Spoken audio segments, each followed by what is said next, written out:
So ఇదండి మళ్ళీ చాలా రోజుల తర్వాత అయితే టెంపుల్కి వచ్చాము మేము. ఏం టెంపుల్స్ అనేది? సికింద్రాబాద్ టెంపుల్ సికింద్రాబాద్. ఎప్పుడో బోనాలంలో వచ్చాము. ఎప్పుడో ఆషాఢ మాసంలో వచ్చినామంటే మళ్ళీ ఇప్పుడు వచ్చాము దర్శనం చేసుకోవడానికి. చాలా రోజులైంది, చూద్దామని వచ్చాము.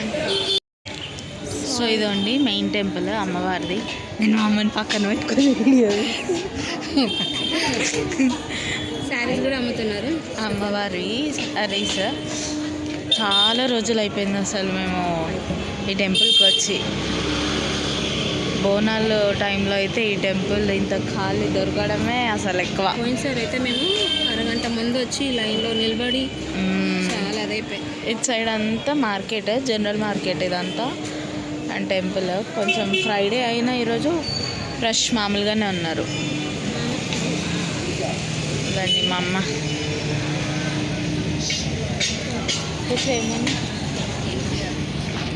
పాస్పోర్ట్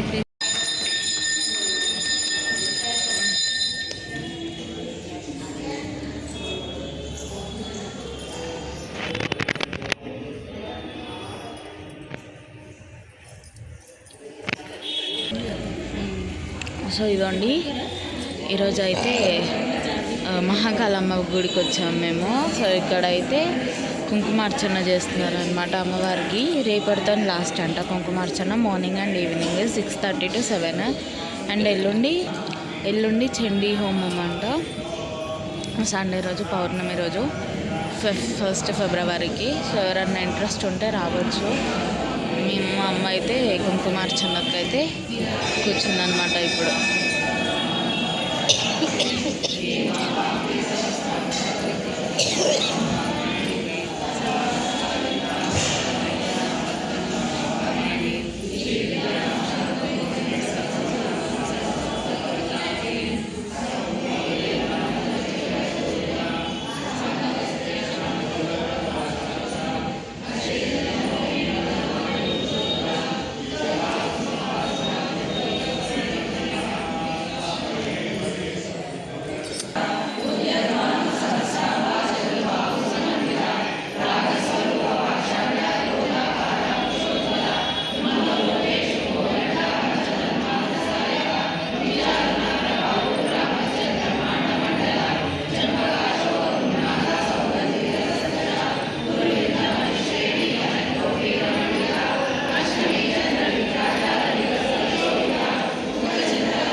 సో ఇదండి ఫైనల్లీ అయితే కుంకుమార్చన అయిపోయింది. ఈ కుంకుమ గౌరమ్మతోని చేస్తారనమాట పూజ. గౌరమ్మని మనం ఇంటికి తీసుకెళ్ళి కుంకుమ ఏమో ఇక్కడే పెట్టాలి. అది ఏంటి అని అంటే ఎల్లుండి ఆదివారం రోజు చండీ హోమం చేస్తారంట. అది అయిపోయినాక 2 రోజుల తర్వాత అందరికి ఇస్తారనమాట కుంకుమ, అది ప్రసాదం లాగా. సో ఇప్పుడైతే ఓన్లీ గౌరమ్మని మాత్రమే ఇంటికి తీసుకెళ్తున్నాం మనము, అంతే. ఇదండి.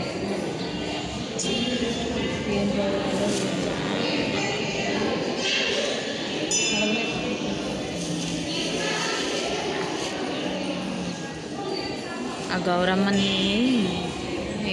గౌరమ్మని మరి ఏంటిదో నాకు తెలియదు. మా అమ్మ వచ్చినాక కనుక్కోవాలి ఏంటని. వస్తాను.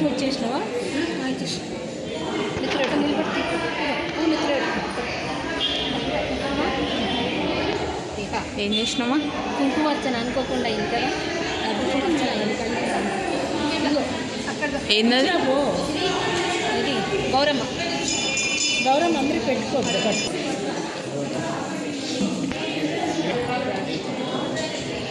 సో ఇదండి, అనుకోకుండా వచ్చాము. మంచి కుంకుమ పూజ అయిపోయింది. శుక్రవారం పూట దర్శనం అయిపోయింది. చాలా బాగుంది. ఫస్ట్ టైం నేను కుంకుమ పూజలో. సో ఇదండి.